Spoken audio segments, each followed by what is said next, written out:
Alright, so problem number 4 we have to solve with augmented matrices. There's a lot of problems that you can use your calculator for, and even you can go back and check this answer with your calculator. But it says on the directions, do not use a calculator to solve it. So we have to show all of our steps, right? So we're given the two equations, 2x plus y equals 5, and x minus y equals 1. So the first thing we want to do is we want to change those into a matrix, right? So we know that that's a 2, since there's nothing there, it's just given 1, and then a 5. And then we have a 1 for the x, a negative 1 for the y, and a 1. So that's what we have right now, okay? So there's only 3 things we can do with the augmented matrices, if you remember correctly. We can flip them, only as a first step.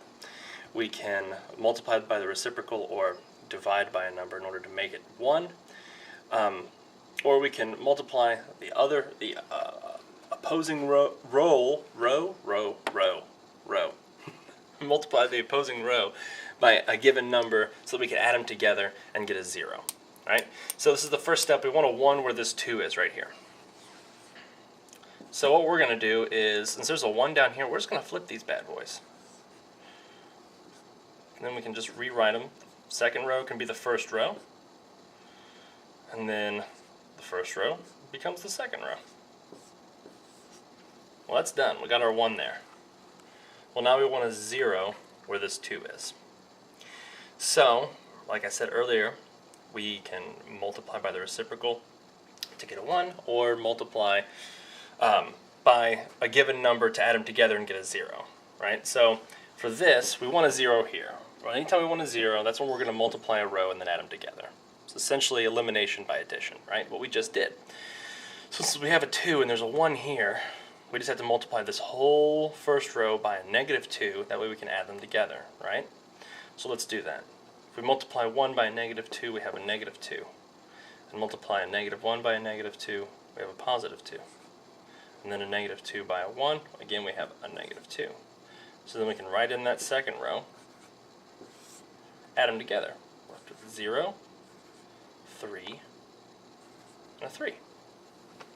So now this becomes our new second row.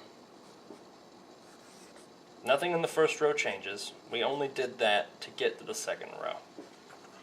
So now it's 0, 3, and 3. First 2 steps are done. Now we need a 1 right here. Remember earlier I said I can multiply by the reciprocal or divide by that given number, right? So I'm just going to do that. If I have 0, 3, 3 and I go through, I want a 1 here, so I'm just going to divide by 3. Any number divided by itself gives you a 1, so we'll work that out. 0 divided by any number is 0, 3 divided by 3 is 1, and then 3 divided by 3 is another 1. So that's what we have right now. Well, we want a 0 here. As luck would have it, we don't have to multiply anything. All we have to do is add these 2 rows together, right? So if we do a 0, 1, 1, with a 1, negative 1, 1 underneath, add these 2 together, we get a 1, 0, 2. And that becomes our new first row. So we're left with 1, 0, 2, and 0, 1, 1. And as you guys will remember, reading this out, we can look over here, we have our x's, our y's, and then our answers, right? So our x's are the first columns, y's are the second columns. So where the 1 is, that's basically saying an x plus a 0y equals 2. Well, 0 times any number is going to be 0, so it's saying x equals 2. I'll write that down here. X equals 2. And down here is saying the same thing. 0 times x plus 1y equals a 1. Well, that's nothing, so it's saying y equals 1. So our point is 2, 1, and that's our answer.